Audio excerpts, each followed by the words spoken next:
good morning. Now, let's read another chapter of this book to see, let's see what happens next. Let's see.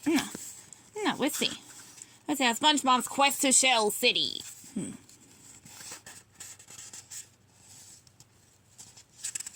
Well, that's a little ahead in the future.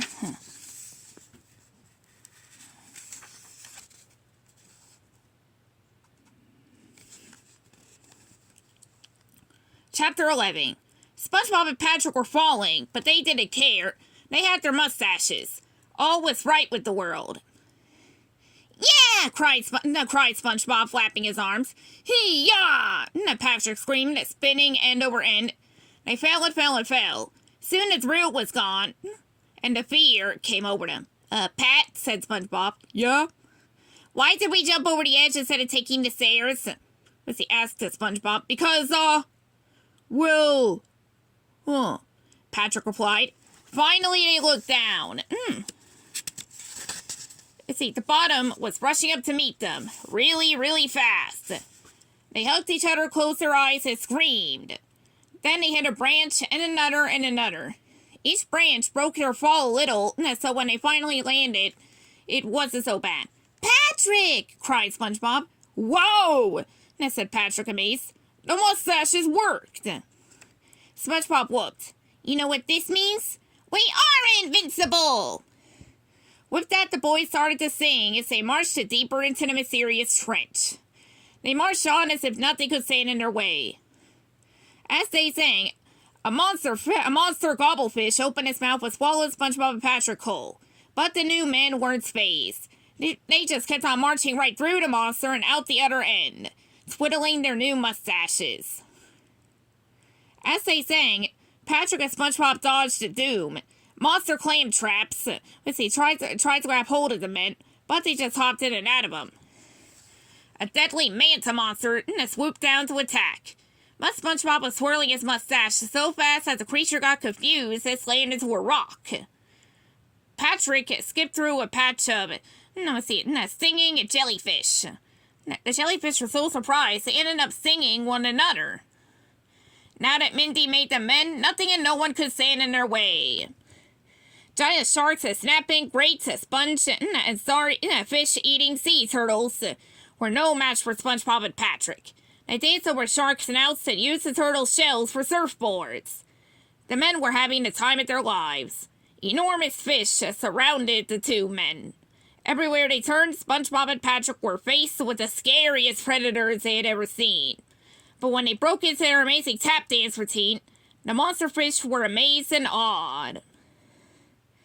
Finally, the monsters realized there was no use in trying to eat SpongeBob and Patrick, now that they were men.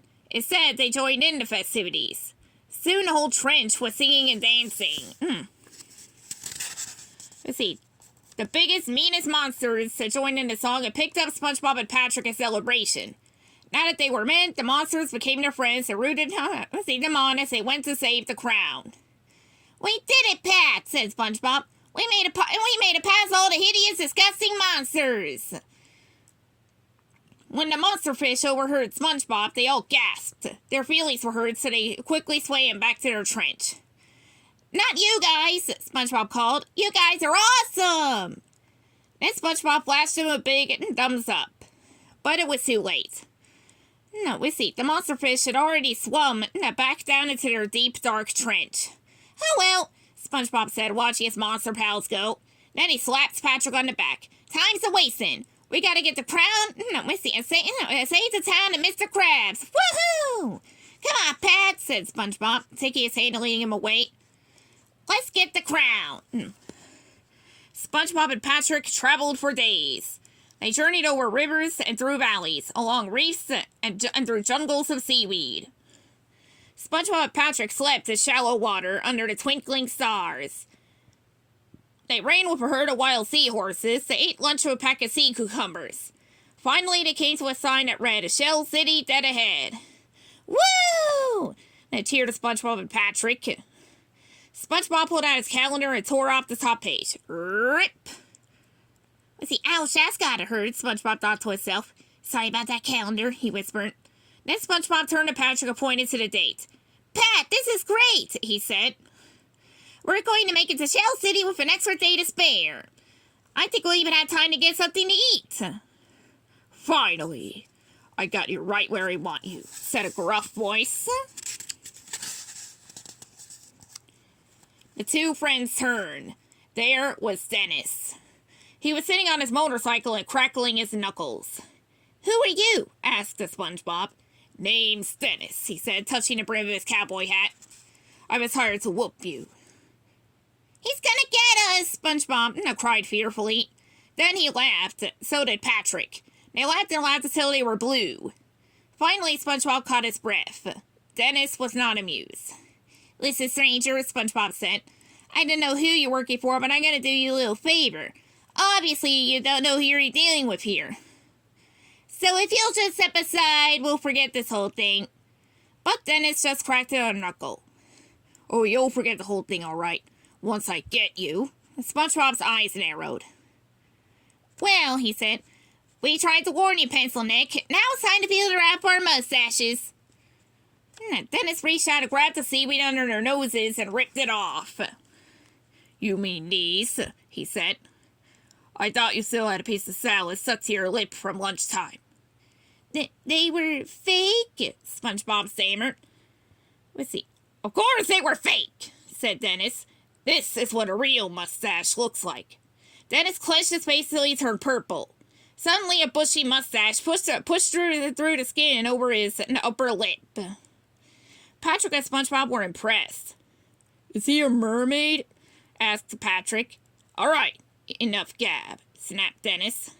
What are you going to do to us? SpongeBob asked anxiously. Plankton was very specific, said Dennis. For some reason, he wants me to step on you. That way you'll never find out that he sold a crown. Perhaps I said too much. Dennis lifted his boots and long spikes popped out. He held his foot over them as they stood trembling with fear. That's a big boot, cried Patrick. Don't worry, said Dennis. This only hurt a lot. He laughed and laughed. I love this job! But just as Dennis was about to stomp on SpongeBob and Patrick, something appered behind him. Then a humongous giant's boot squashed Dennis flat. Patrick looked up and screamed, Bigger boot! Who does this bigger boot belong to? We'll find out with Chapter 12 next time.